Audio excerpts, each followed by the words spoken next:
Donc, je tiens à préciser, je suis obligé de tout répéter parce que j'avais oublié de brancher. Donc, le cours est à la mémoire de Makhlouf Ben Aaron, ainsi qu'à la mémoire de monsieur et de madame Cain. Pour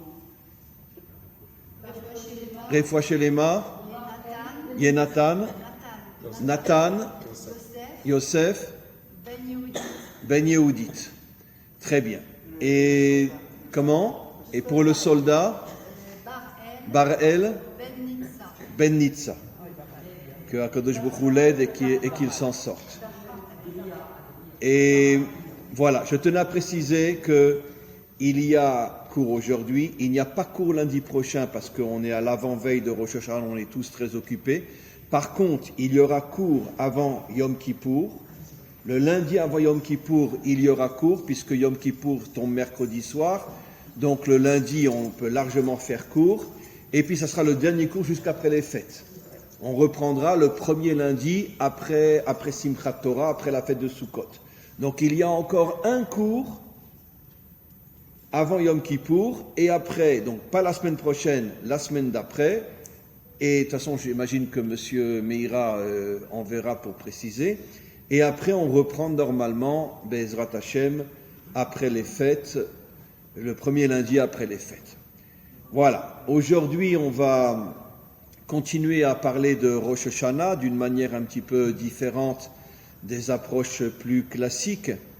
Et vous pouvez regarder dans Rashi tout au début de la Torah, le monde a été créé à Rosh Hashanah, ou plutôt on sait que c'est Adam qui a été créé à Rosh Hashanah, le monde a commencé à être créé 6 jours auparavant, mais Rosh Hashanah c'est le 6e jour de la création. L'explication simple et évidente, c'est tout simplement parce que le tachlit, le but de la création, c'est l'homme. Donc, tant que l'homme n'est pas créé, la création n'existe pas vraiment encore. Nos maîtres nous disent, c'est comme un brouillon avant un propre. Tu commences pas à parler du brouillon, tu parles du propre. Le propre, le pourquoi réel de toute la création, c'est l'homme.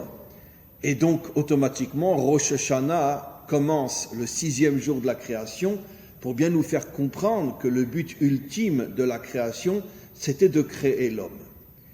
Et Rashi nous explique une phrase que j'ai déjà rapportée, mais qui est assez étonnante.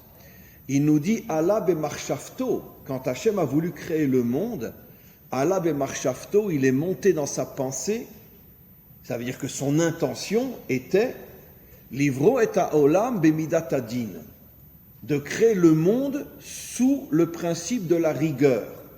Mais enfin, din, c'est plus que la rigueur. Din, ça veut dire le monde tel qu'on le connaît. Toutes les maladies, tous les malheurs, toutes les guerres, c'est ça le din en vérité. Et donc Rashi nous dit, en vérité c'est un commentaire de nos maîtres que Rashi rapporte, puisque 99,9% des commentaires de Rashi, ils sont puisés des maîtres qui ont vécu 1000 ans avant Rashi. Rashi a vécu au Moyen-Âge, il rapporte les maîtres de l'époque de la Mishnah, de la Gemara, donc à peu près 1000 ans auparavant. Et il dit donc que Hachem avait l'intention de créer le monde Bemidat Hadin. Et traduit dans un langage français moderne, Midat Hadin, ça veut dire sous l'emprise des difficultés que nous traversons dans ce monde. Aucun homme authentique n'a pas d'épreuve, aucun peuple ne traverse pas des épidémies, des guerres, des catastrophes naturelles, etc. Et ça, c'est toute l'histoire humaine, avec bien sûr, avec de temps en temps quelques périodes de vacances pour reprendre le dessus. Et puis après, ça revient très vite, comme tous les historiens le disent. Si on doit faire le bilan de toute l'histoire humaine, 80% de l'histoire humaine, c'est des catastrophes et 20% éparpillés dans l'histoire, ça va plus ou moins bien. Mais c'est évident que les choses ne vont pas très bien et je pense que... Bon allez, je parle en ashkénaze, d'accord? Vous m'en voulez pas. Hein. Comment? Non, mais moi je suis marocain, mais des fois ça m'arrive de parler en ashkénaze et donc on ressent tous que de choses pas évidentes se préparent dans le monde. Pas seulement pour Israël, mais dans le monde. On sait très bien on le ressent, que sous la table, certains dirigeants pervers sont en train de préparer de grandes catastrophes. surtout à l'égard d'Israël, et d'une manière générale dans le monde entier. Et je pense qu'on n'y échappera pas. De toute façon, c'est ce que nos prophètes disent clairement. Avant la délivrance finale, il y aura la guerre de Gog et Magog, ça veut dire une troisième guerre mondiale, dont le but principal sera de détruire l'État d'Israël, mais en vérité, ce n'est pas que ça. Comme j'ai souvent expliqué, la véritable raison pour laquelle les dirigeants qui veulent dominer le monde veulent détruire l'État d'Israël, c'est parce qu'ils savent que tant qu'il y aura le peuple juif, ils ne pourront pas dominer le monde entier. Et bien que c'est difficile à comprendre, parce qu'aujourd'hui le peuple le plus mouton sur terre, c'est bien nous. Mais en tout cas, bon. Mais enfin bon, bref. Non, j'ai pas le droit de le dire. Non, mais nous les juifs, on est forts, on est costauds, ouais. Tu parles. Mais bon, c'est pas grave. Mais quoi qu'il en soit, il est vrai que dans le tempérament juif, il y a un tempérament, on pourrait dire, assez contre-courant. Et les dirigeants savent que pour pouvoir avoir la main mise sur le monde entier, il faut détruire, anéantir le peuple juif. Nous, on appelle ça comme des idiots l'antisémitisme, mais en vérité, on ne veut pas reconnaître que c'est pas nous qu'ils veulent détruire en vérité, c'est l'humanité tout entière, ou plutôt la dominer. Mais ils savent que tant qu'il y aura Israël dans ce monde, ils ne pourront pas dominer l'humanité tout entière. Et donc ils veulent nous détruire pour après passer au deuxième shlaf, qui est la mainmise sur l'humanité tout entière, au niveau des grandes puissances financières, politiques, etc. Et oui. Dans l'inconscient, c'est le bouc émissaire. C'est le bouc émissaire, oui, bien sûr, c'est le bouc émissaire. C'est exactement comme le dit notre grand ami. C'est le bouc émissaire. Ça veut dire c'est celui qui dérange qu'il faut liquider pour pouvoir après arriver partout ailleurs. Comment ? C'est le Seir la Azazel, mais c'est ça. Absolument, c'est le Seir la Azazel, qu'en vérité que Esav qui vient de Seir nous a transformés, nous, en Seir la Azazel. Absolument. Ils ont essayé parce que Hachem nous a protégés. Croyez-moi, chère madame, que si Hachem nous avait pas protégés, ça fait des millénaires qu'on aurait disparu. Avec toutes les attaques qu'on a eues, c'est quelque chose d'évident. Mais revenons maintenant sur cette phrase. Hachem voulait créer le monde, Bemidat Adin. Pourquoi ? Et donc, ça parle de Rosh Hashanah. Et comme vous le savez tous et toutes, Rosh Hashanah s'appelle, dans notre langage à nous, Yom Adin. Le jour du din, le jour du jugement, le jour de la rigueur. Et c'est un jour où, d'une certaine manière, le din se renouvelle pour l'année en cours. Et c'est pour ça qu'on prie, c'est pour ça qu'on chante du chauffard, parce qu'on essaye d'atténuer, on pourrait dire, d'atténuer le din qui est censé se dévoiler durant toute l'année. Et juste après, 10 jours après, et comme vous le savez, on parle du premier jour de Rosh Hashanah jusqu'à Yom Kippour, Aseret Yemei Teshuvah, ça veut dire que c'est considéré comme une fraction de temps, on pourrait dire qui n'est pas divisée. À Yom Kippour, c'est le grand jour de la réparation. Après, on va parler de Sukkot. Et pourquoi le jour de la réparation ? Pourquoi ? Le jour où Hachem, finalement, d'une certaine manière, à condition qu'on respecte un minimum Kippour, bien évidemment, mais disons que pour ceux qui respectent Kippour, qui ne mangent pas, qui n'allument pas la télé, qui n'allument pas la lumière, etc., pour ceux qui respectent Kippour, d'accord, il y en a beaucoup en Israël, même chez les Chilonim, qui respectent Kippour, il y a un pardon pour le Ham Israël. Et quel rapport avec Rosh Hashanah ? La raison est très simple. Pourquoi les hommes abandonnent Dieu ? Pourquoi ?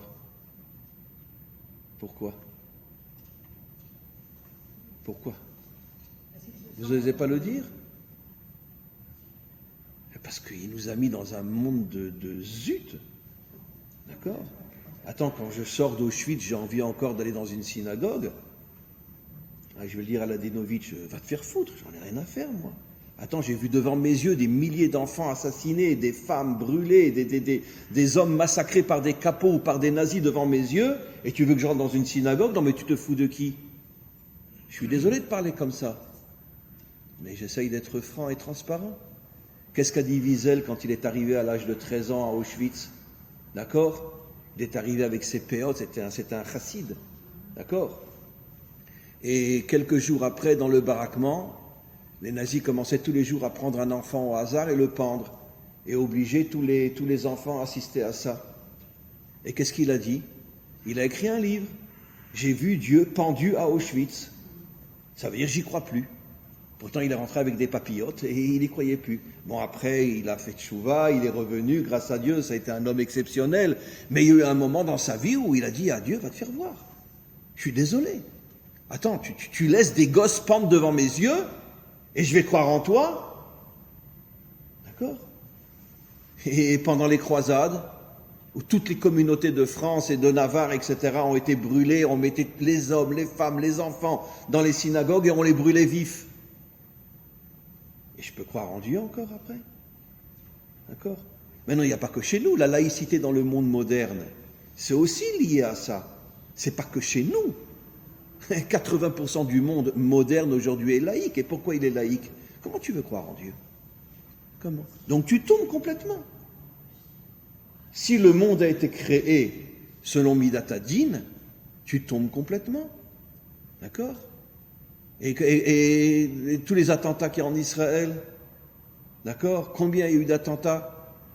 La mère, elle prend ses enfants dans la voiture, c'était à Gush Katif il y a de nombreuses années, avec tous ses enfants dans la voiture, le père il est à la maison ou au travail, des terroristes se lèvent, ils tuent la femme, les enfants, etc. Et comment voulez-vous que... Je ne sais pas si le père est resté croyant ou pas, mais après une épreuve pareille, comment voulez-vous? Mais où tu es? Mais qu'est-ce que tu fous? Mais où tu es? Où tu es? Où tu es? Eh bien, c'est ça ce que nous apprend Rashi. Le monde a été créé Bemidat Hadin. Ça veut dire que Hachem a décidé de créer un monde dans lequel il n'y a pratiquement que des horreurs. Et c'est pour ça que tout de suite après, il y a Yom Kippour. Ça veut dire quoi Yom Kippour? Ça veut dire que, d'une certaine manière, allez, j'efface toutes vos fautes. J'efface toutes vos fautes. Bon, il y a un minimum à tenir, on ne mange pas, etc. Mais ça ne veut pas dire qu'on fait teshuva, hein? Oui. Oui.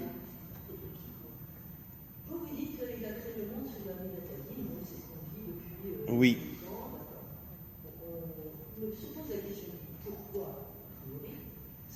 Je n'ai pas répondu encore, ça va être tout le cours, bien sûr. Puisque après, il a réfléchi un petit peu, parce que bon, il réfléchit quand même, et il s'est dit, je vais écrire Yom Kippour. Et là, moi je pose une question, pourquoi est-ce que c'est pas lui qui aurait quelque chose à se faire pardonner d'avoir créé un monde tel que celui-là, puis sous le deal, bon après tout, je me suis peut-être trompé, je vais mettre un Yom Kippour, comme ça ils pourront pardonner. C'est une rebelle. Comment? C'est une rebelle. Non mais elle, c'est une vraie rebelle. C'est une vraie de vraie. Non, une vraie rebelle, une vraie de vraie. Mais oui, mais vous avez 100% raison. Mais je vous signale que les plus grands de chez nous, ils lui sont rentrés dedans. Et la preuve, Abraham, quand Hachem lui annonce qu'il va détruire Sodome et Gomorrhe, qu'est-ce que Hachem lui dit? À celui qu'on appelle le plus grand juge du monde ne sait même pas rendre justice. C'est un verset explicite. Et quand Moshe revient en Égypte et qu'il voit des soldats égyptiens prendre un nourrisson dans les bras de leur mère et le mettre dans un mur parce qu'il manquait du ciment, qu'est-ce qu'il a dit, Moshe? Pourquoi tu fais du mal à ce peuple? Mais qu'est-ce qui t'arrive? À Yom Kippour, pourquoi est-ce que c'est seulement nous qui demandons pardon pour nos fautes, et pas lui? Alors je vais expliquer. Au niveau du pshat, mais je n'ai pas encore commencé le cours. Je voulais simplement vous donner la remarque que les plus grands d'Israël ont eu le courage de s'affronter à Hachem et de lui dire « je te comprends pas ». Abraham, Moshe et combien d'autres encore. Ça veut pas dire qu'ils ont nié Dieu. Mais comme dans un couple. J'ai pas dit qu'on va divorcer, mais je veux comprendre qu'est-ce que tu as fait. Ça veut dire que c'est tout à fait normal qu'il y ait des discussions et des fois qui haussent le ton. Et la Torah a le courage de nous dire que le fondateur d'Israël, Abraham, s'est engueulé avec Hachem, que le libérateur d'Israël, Moshe, s'est engueulé avec Hachem. Dans le respect. Ça veut pas dire que je ne crois pas en toi. Mais je veux comprendre, explique-moi, mais qu'est-ce qui t'arrive? D'accord? Vous imaginez, bon, je voudrais quand même avancer, excusez-moi, mais vous imaginez combien de millions de véritables croyants sont rentrés dans les camps de concentration, et vous croyez que tous les soirs, ils n'étaient pas, jusqu'à ce qu'ils meurent, ils n'étaient pas en état d'explosion, de dire, mais mince alors, mais on nous a roulé pendant des années en nous faisant croire qu'il y avait un Dieu dans ce monde. quand il voyait ce qu'il voyait, c'était quand même des atrocités inimaginables. Oui. Il y a peut-être une autre lecture de tous ces désastres qui sont arrivés. Ils sont arrivés par la main de l'homme. Évidemment, Dieu aurait pu éviter. Et Dieu, il n'est pas le bon samaritain de service. On le sonne, il arrive et il sauve. Mais c'est peut-être pour montrer aussi jusqu'où peut aller l'homme quand il n'est pas canalisé, quand il n'est pas dans les chemins, le chemin qu'il faut. Eh bien, je vais demander pardon à Hachem parce que je vais le descendre. Et je vais me servir de ce que disent nos maîtres. Nos maîtres nous disent, c'est explicite dans le Talmud, explicite, qu'il y a deux fautes essentielles dont Dieu est l'initiateur, la faute de Adam et la faute du veau d'or. C'est lui qui a provoqué cette faute. Nos maîtres expliquent. Je ne comprends rien, mais je vous garantis de ma bouche à Hachem que c'est explicite dans le Talmud.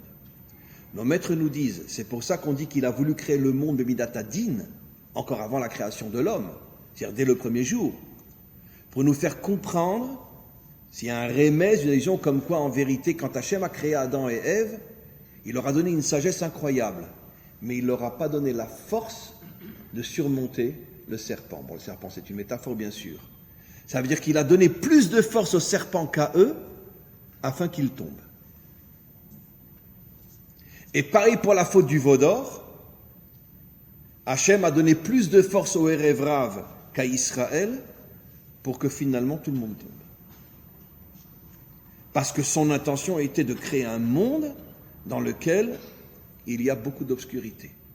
Et nos maîtres ont le courage de dire que la faute de Adam a été provoquée par Dieu, pas dans le sens direct, mais en passant par le fait qu'il a créé une force du mal, le serpent, qui était plus forte que Adam et Ève, et ils n'ont pas pu tenir devant cette force-là. Ils n'ont pas pu tenir. Je vous donne un autre exemple, d'accord ? Des exemples qui sont dans le Talmud. Il y avait je ne me rappelle plus son nom, mais bon, croyez-moi, un très très très grand maître, qui lui se vantait toujours que les femmes n'intéressent pas. D'accord ? Un jour, le Satan est venu devant Hachem. Bon, ce sont des métaphores, prenez pas ça à la lettre, mais je parle d'après le pshat. Le Satan est venu devant Hachem et lui a dit, maintenant pour qui il se prend celui-là ? Hachem lui dit, va l'éprouver. Il était en train d'étudier dans son centre d'études, d'accord ? Et la plus belle femme de tous les temps rentre. Le Satan s'est déguisé en... Waouh, très bien. Et elle va vers lui. Elle lui touche l'épaule. Elle lui dit, tu peux me regarder ? Je voudrais te parler. Il se tourne, il la voit. Il sent qu'il va tomber parce qu'il a compris le remède. Il sort de sa poche un couteau et il se crève les deux yeux. Bon, c'est un taré, c'est sûr. Mais il se crève les deux yeux pour ne pas tomber. Ça veut dire, qu'est-ce qu'on comprend de là ? Qu'aussi grand était-il, il aurait pu tomber. Il aurait pu tomber. D'accord ? Il aurait pu tomber, bien évidemment.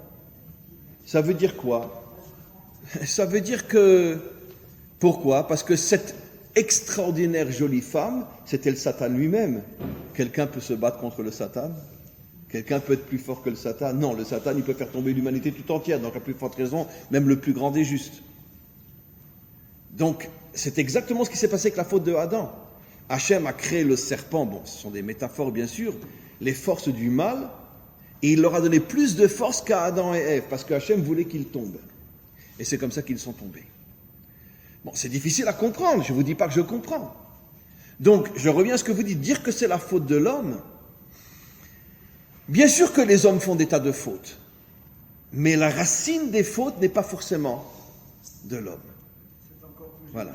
Et maintenant, je vais vous rajouter plus que ça encore.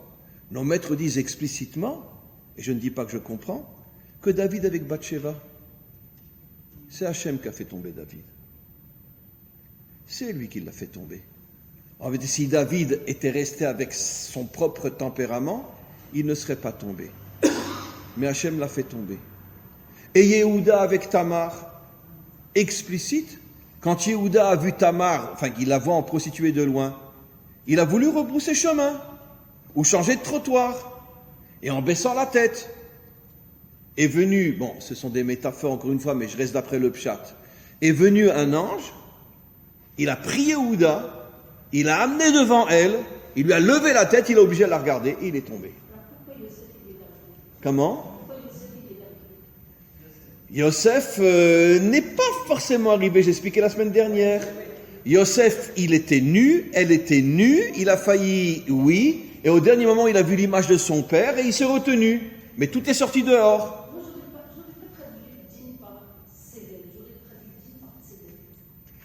Non, Midatadin, ça fait allusion à la rigueur, à la dureté qu'il y a dans ce monde.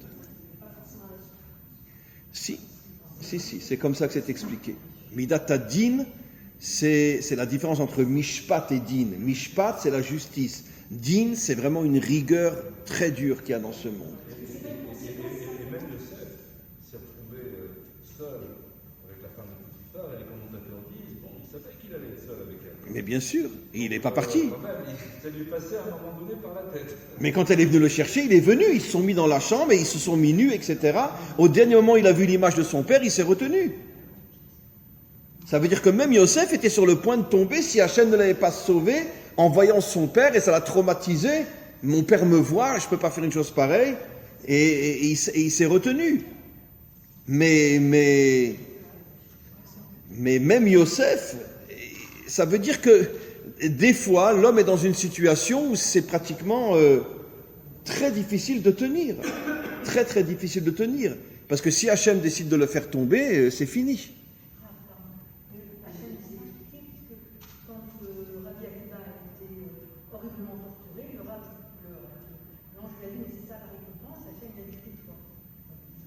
Car Allah bemarshava.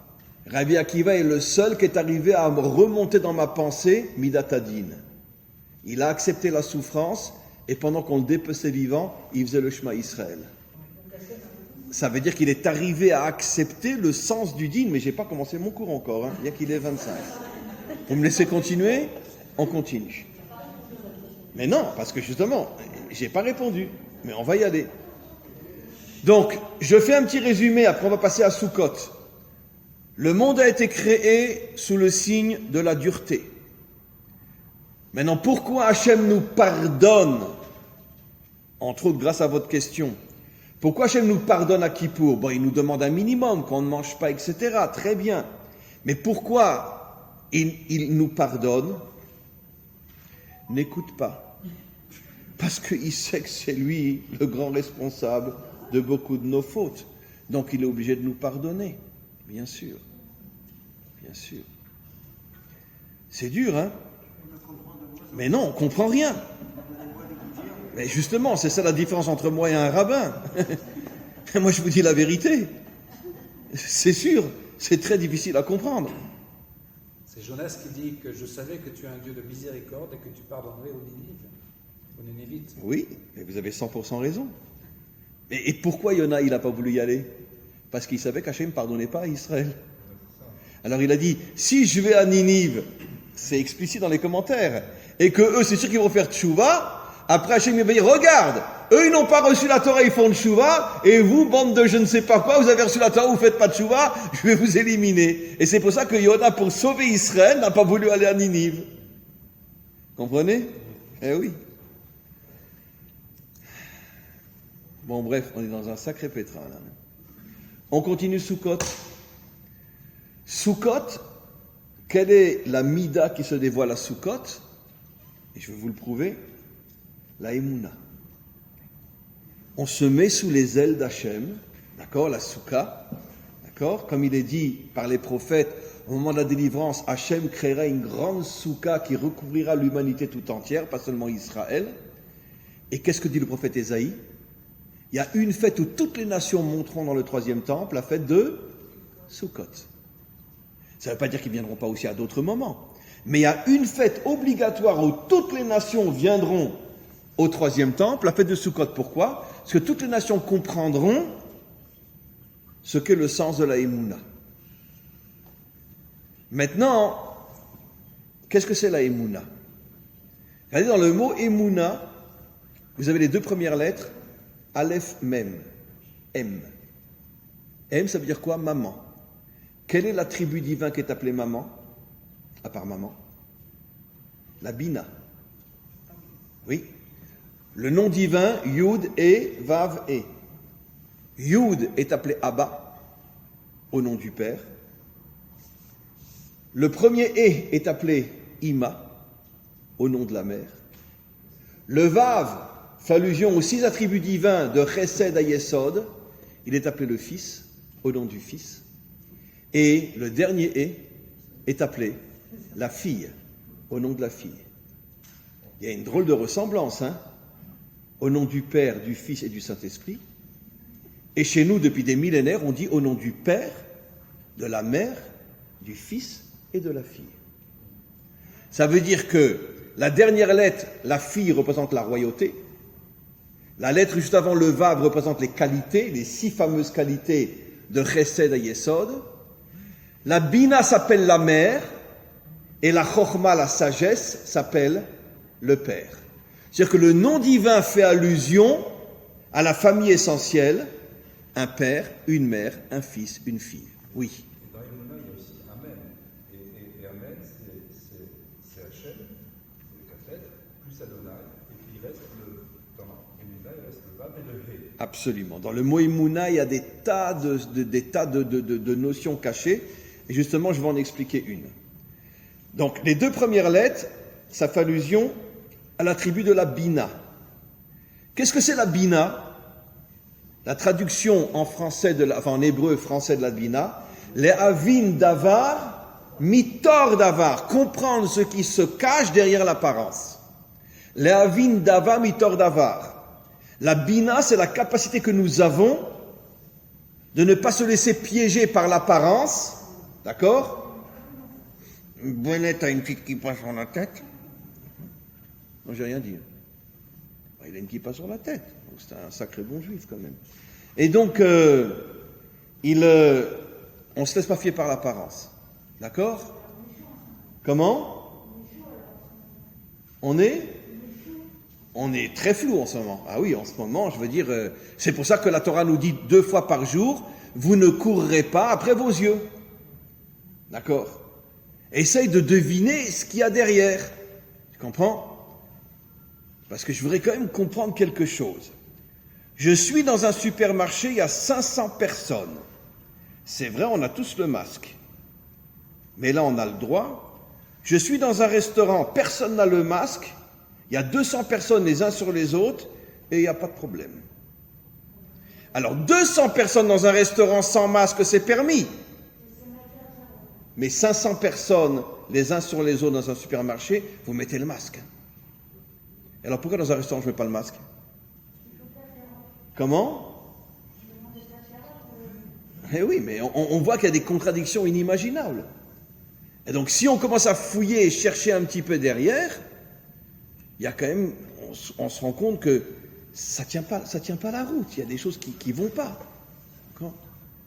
Donc, je reviens. C'est quoi l'attribut de la Bina? La capacité que nous avons de comprendre ce qui se cache derrière l'apparence. Vous allez comprendre, je suis en train d'expliquer le cours. Après, quelle lettre il reste? Vav, Nun, E. Vav, Nun, E. Si vous prenez le Vav et le E, ça fait 11. Yud Aleph. Le Nun, ça fait Aïn. Aïn, ça veut dire je m'annule complètement. Bina, Aïn. M, Aïn. Qu'est-ce qu'on veut comprendre de là? C'est quoi la Emouna?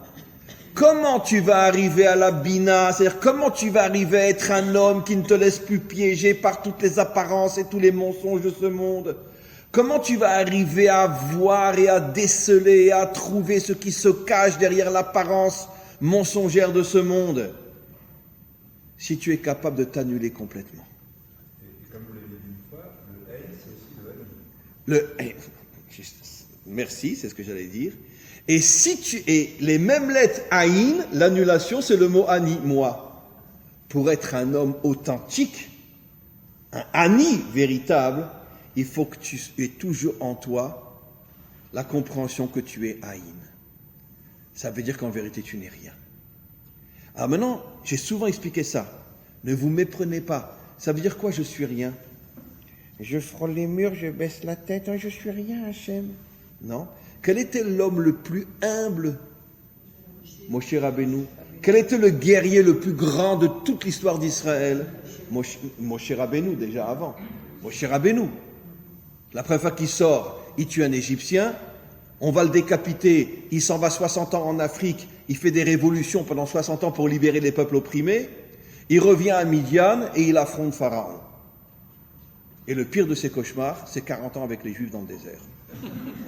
C'est le pire de ses cauchemars. Mais bon, ça veut dire que sur 120 ans de vie, 100 ans de guerre, 100 ans d'épreuves inimaginables, oser affronter Pharaon. Mais Pharaon, comme ça, il aurait pu le massacrer. Et non. Et pourtant, c'est le plus humble des hommes. Parce que celui qui est Haïn, il est Ani. Et pourquoi? Parce que quand tu es Haïn, ça veut dire que tu sors des limites de ton être, tu reçois des forces infinies. Pour pouvoir recevoir des forces infinies, il faut que tu arrives à te libérer de l'emprise de ton être qui te réduit énormément. Parce que ton être extérieur, il te réduit énormément. Et si tu veux recevoir des forces infinies qui sont les forces de Dieu, les forces d'Hachem, il faut pour ça que tu deviens Haïn. Que tu arrêtes de te prendre pour ce que j'appelle moi le culte de l'ego, l'orgueil. Tu t'annules et là tu te connectes à une source de force inimaginable. Moshe, David et combien d'autres, bon, qu'on peut compter sur les 10 doigts de la main, mais en tous les cas, il y en a eu d'autres. Yehoshua, etc. Bien sûr. Donc maintenant, on comprend que qu'est-ce que ça veut dire le mot Emouna? Tu veux casser la prison de l'apparence, tu veux comprendre l'intériorité des choses, annule-toi. Aïn. Et si tu t'annules, tu vas devenir un vrai Ani, tu vas devenir un vrai homme. Maintenant, vous allez comprendre pourquoi à Sukkot, on cite les 7 personnages chaque jour. Avraham, Yitzhak, Yaakov, Moshe, Aaron, Yosef, David. Ils ont tous, à part des milliers d'autres explications possibles, ils ont tous un point commun, l'annulation de soi. Et je vais vous le prouver. Abraham vit il y a à peu près plus de 4000 ans, puisqu'on est sorti d'Égypte il y a 4000 ans, donc 4500 ans. À cette époque-là, excusez-moi, mesdames, fermez les oreilles, mais enfin, un mec, c'est un mec, une femme, c'est une femme. Très bien. Ok. Surtout que tout de suite après la faute, qu'est-ce que Hachem a dit? Ve'u yimshol bach. Il te dominera. D'accord? Dans le monde moderne, c'est différent, c'est les hommes qui sont écrasés par les femmes, mais en tous les cas, jusqu'au monde moderne, c'est les femmes qui étaient écrasées par les hommes. Parce que la femme était prisonnière à la maison avec ses gosses, elle ne travaille pas, elle est dépendante de son mari, c'est lui qui a la force, c'est lui qui a l'argent, c'est lui qui a ci, et donc il écrase la femme. Très bien.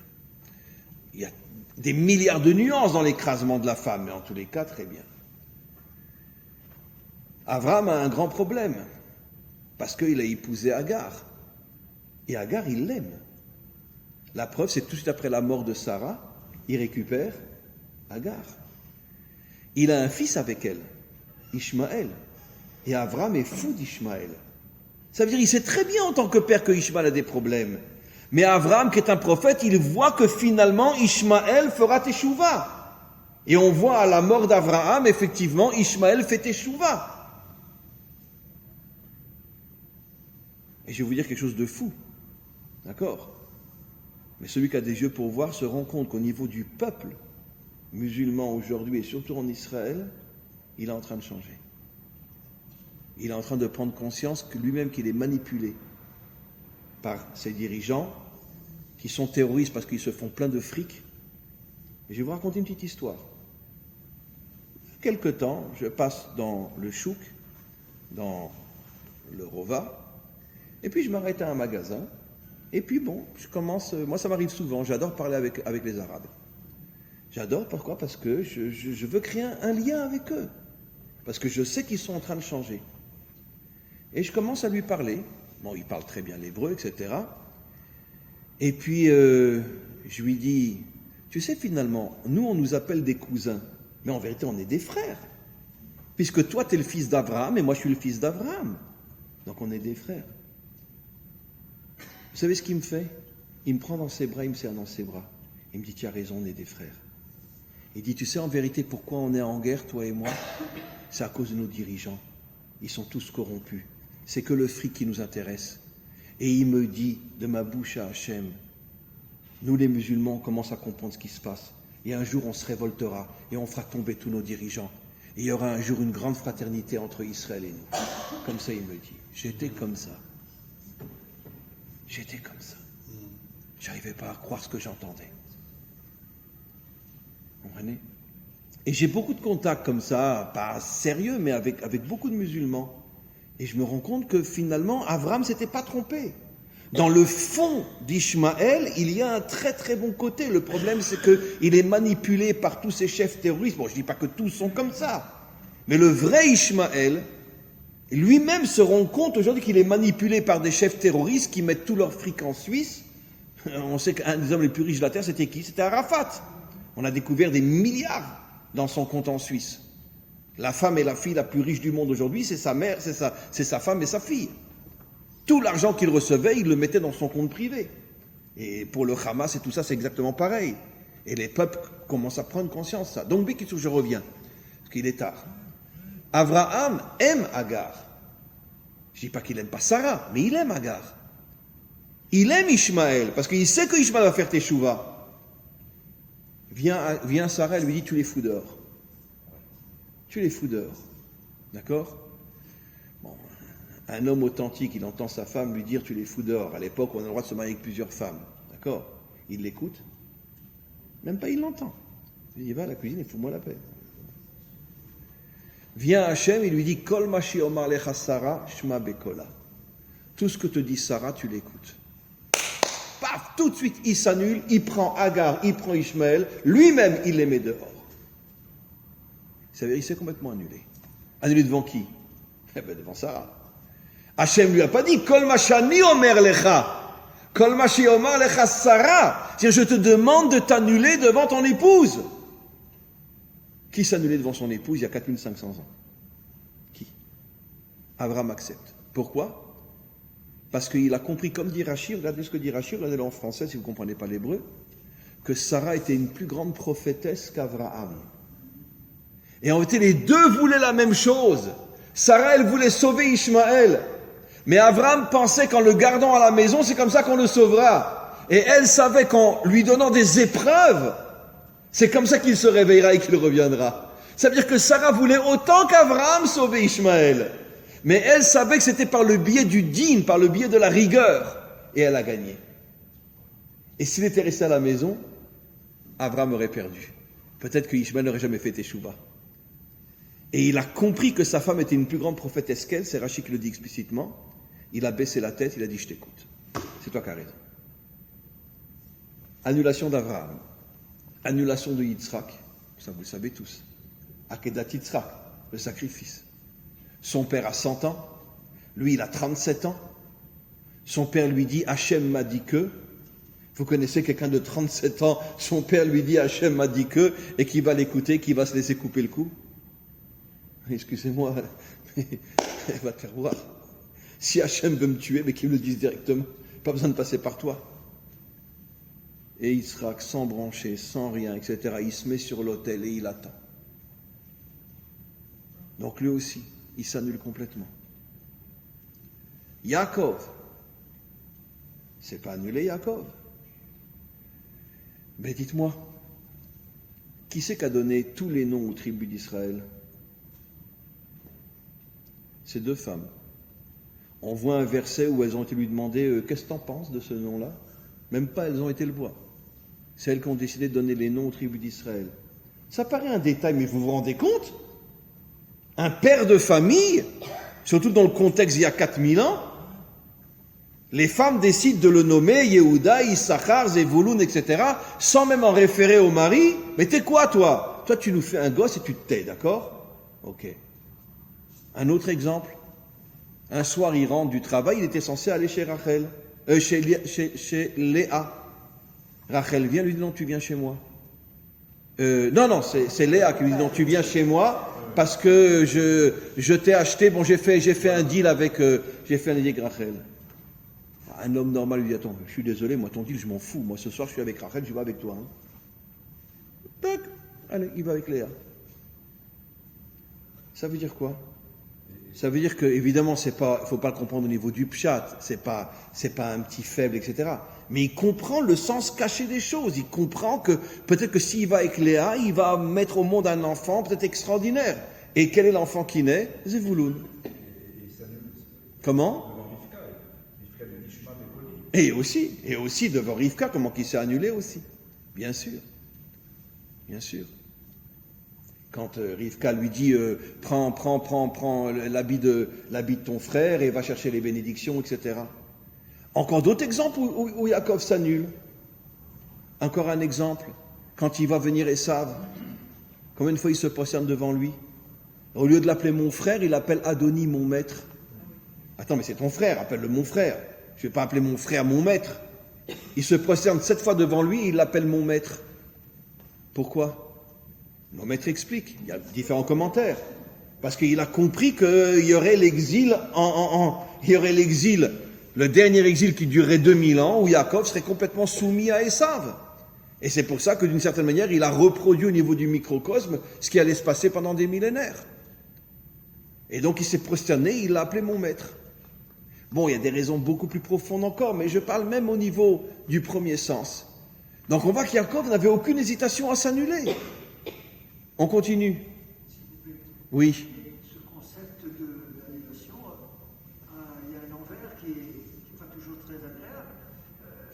L'interprétation de ce concept peut être évidemment pris, et on voit aujourd'hui en Israël, le concept de l'annulation, c'est souvent interprété comme une faiblesse. Alors, est-ce que réellement on peut mettre ça comme une mida, ou est-ce que, comment faut-il vraiment le voir? Votre question est extraordinaire, mais j'ai commencé à y répondre. Il dit, des fois, s'annuler, c'est un signe de faiblesse, un signe de lâcheté. D'accord? Alors, j'explique. Si tu t'annules parce que tu as la mida, c'est ce que j'ai commencé à expliquer, de la bina, c'est-à-dire que tu vois que derrière l'apparence se cache une lumière inimaginable. Alors là, l'annulation, elle est dans le but, comme on dit dans la chassidoute, Yerida letzorer aliyah. Tu descends pour mieux remonter.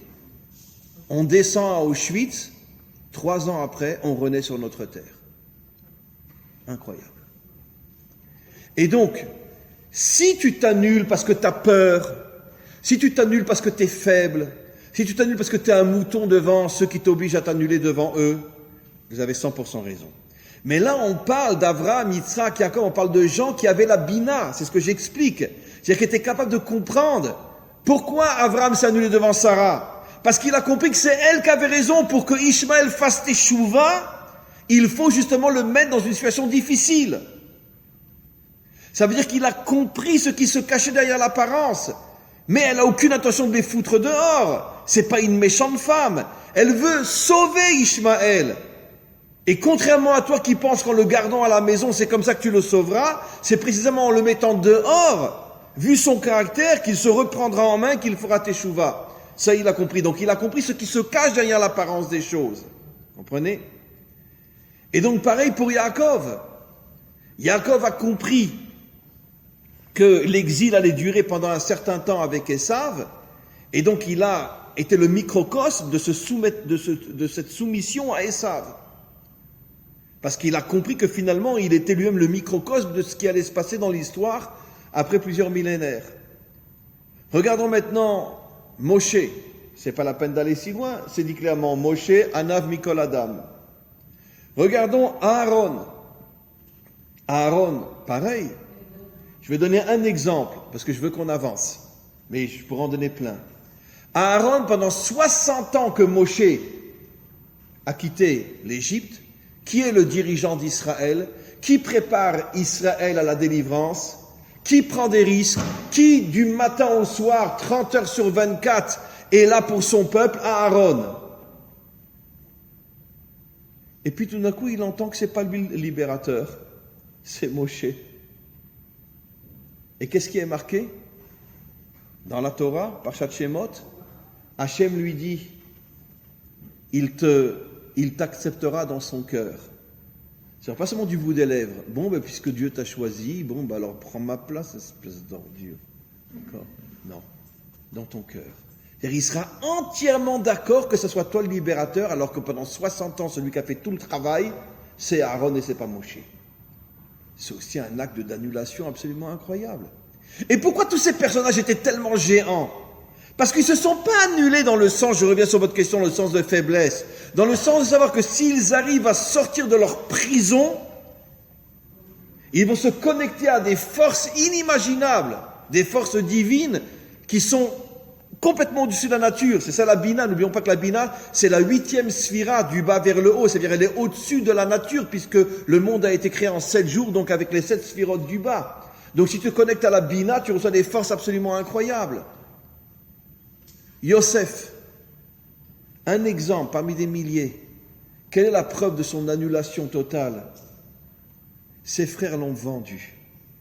Il a passé toute sa vie dans une souffrance inimaginable. Rien que 12 ans dans une prison égyptienne il y a 4000 ans. Je le dis toujours, excusez-moi, combien de temps il a tenu Moursi dans une prison égyptienne dans le monde moderne? 1 an et demi. 4000 ans. En plus, c'est le plus beau gosse de la terre. Tous les jours, tous les détenus lui courent derrière pour le violer. Vous imaginez la terreur qu'il a vécue, Yosef? La moindre des choses, quand il revoit ses frères. Je peux vous étrangler? Il leur pardonne. Il les accepte dans le plus beau territoire de l'Égypte. Il en fait des rois. Il s'annule complètement. Il leur tient par rigueur. Yosef et David, ce n'est pas la peine d'en parler. David, un gosse de 16 ans. Tous les soldats sont cachés. Ils ont peur de Goliath, et lui, il vient avec sa fronde, et il se bat contre Goliath. Pourquoi? Explicite dans la Torah, enfin dans la Bible, parce qu'il avait entendu que Goliath n'arrêtait pas de profaner le nom de Dieu. Où il est votre Dieu? Où il est? Allez, qui se montre que je lui casse la Quand David a entendu ça, il a dit, mais vous réagissez pas? Mais il insulte notre Dieu, vous réagissez pas? Eh bien, il prend sa fronde et il y va, et il fait tomber. C'est aussi il risque sa vie, il n'a aucune chance de s'en sortir. Et c'est pas grave. Moi, si on insulte mon Dieu, je suis prêt à mourir. Et finalement, c'est lui qui fait tomber Goliath. Et je pourrais donner des exemples encore plein. Mais vous prenez là des cas de gens exceptionnels. On parle dans la vie courante, ne serait-ce dans la vie politique aujourd'hui. Toute cette annulation ne peut durer qu'encore, je répète. Mais parce qu'aujourd'hui, on ne s'annule pas dans le but d'amener. L'ennemi ne prend pas ça dans le sens que... Mais parce que nos ennemis savent que nous nous annulons uniquement soit à cause des pressions étrangères, soit parce que nous ne sommes pas au niveau. Comprenez? Mais donnons un exemple simple. Vous pensez qu'un juif peut dire on va partager Jérusalem? Un juif authentique? Vous pensez qu'un juif peut dire on va rendre la Judée et la Samarie? Alors que la Bible ne parle que de la Judée et de la Samarie? Pendant 4000 pages, elle ne parle que de la Judée et de la Samarie. On va rendre la Judée et la Samarie. Vous comprenez?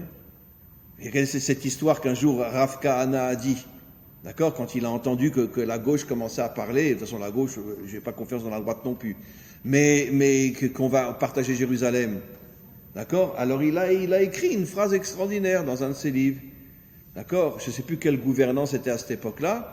Et il lui a dit, dis-moi, tu es d'accord de partager ta femme avec ton voisin? 3 jours de la semaine, c'est toi, et 3 jours, c'est lui. Et le Shabbat, c'est vous deux. Voilà. Et c'est ça, partager Jérusalem. Jérusalem, c'est notre épouse. C'est notre femme, on ne partage pas une femme. On est prêt à mourir pour ne pas partager une femme, mais on ne partage pas une femme. Et donc, voilà.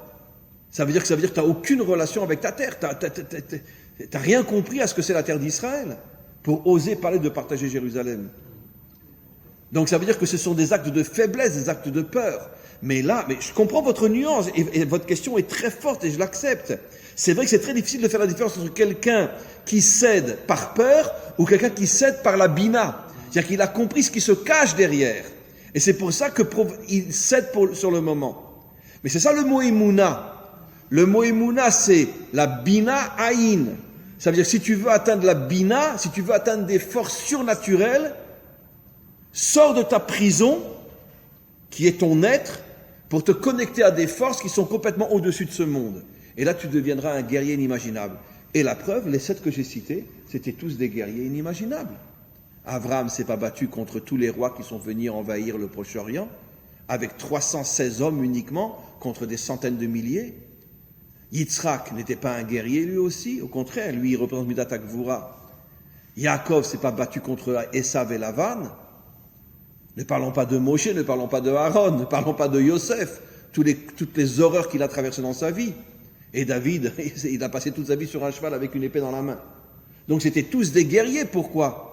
Parce qu'en annulant leur ego, en cassant leur orgueil, en acceptant de ne pas avoir raison, ils se sont connectés à des forces qui étaient complètement surnaturelles. Et ça, c'est le secret de la Emouna. Alors maintenant, on va terminer, il nous reste 5 minutes et on va boucler la boucle. Vous savez que nos maîtres dans le Sod expliquent qu'en vérité, il n'y a pas seulement notre monde qui a été créé, il y a 4 mondes qui ont été créés. Mais dont 3 sont des mondes, on pourrait dire, qui n'ont pas une forme matérielle, mais ce sont des mondes qui existent véritablement. Le premier, c'est le monde de Hatzilut. Le deuxième, le monde de la Bria. Le troisième, le monde de la Yetzira. Et le quatrième, le monde de la Asiya. Mais comment sont-ils ces mondes-là ? Ils sont comme un homme.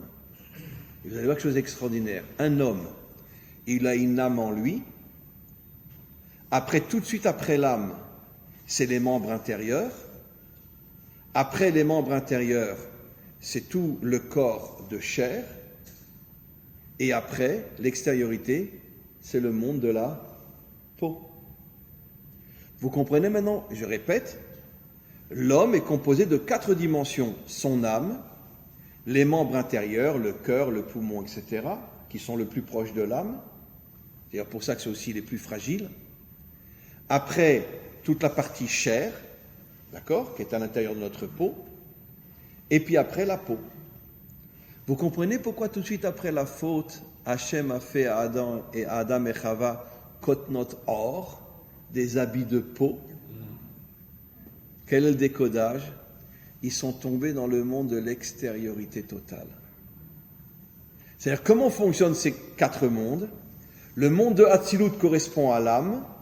Autour de lui, le monde de la Bria, qui correspond aux membres intérieurs. Après, le monde de la Yetzira, qui correspond à la chair. Et après, le monde de Asiya, le monde dans lequel on est, qui correspond à la peau. Au début, expliquent nos maîtres, Adam était dans le monde de l'âme, dans le monde de Hatzilut. Et quand il a fauté, paf, il est tombé dans le monde de l'extériorité. Le monde de la peau. Je vais vous faire des habits de peau. Kotnot or. Ça veut dire que vous allez maintenant tomber dans le monde le plus extérieur, qui est le monde de Asiya. Qu'est-ce que ça veut dire ? Que vous n'allez croire que ce que vous voyez. Vous n'allez même pas imaginer qu'il y a d'autres mondes. Ça veut dire que l'homme va se refermer dans l'extériorité. Et ça, c'est le monde du din. C'est quoi le monde du din ? Pourquoi il y a tellement de malheur dans notre histoire ? Parce que 99,9% de l'humanité vit dans l'extériorité. C'est quoi l'extériorité ? Et moi. Ça veut dire que je ne crois pas en autre chose qu'en moi. Je ne crois pas en autre chose qu'en mon peuple. Je ne crois pas en autre chose que dans ma religion, que dans mon idéal, que dans ma vision politique. Et moi. Ça veut dire que je suis prisonnier à l'intérieur d'un système duquel je n'arrive pas à m'échapper.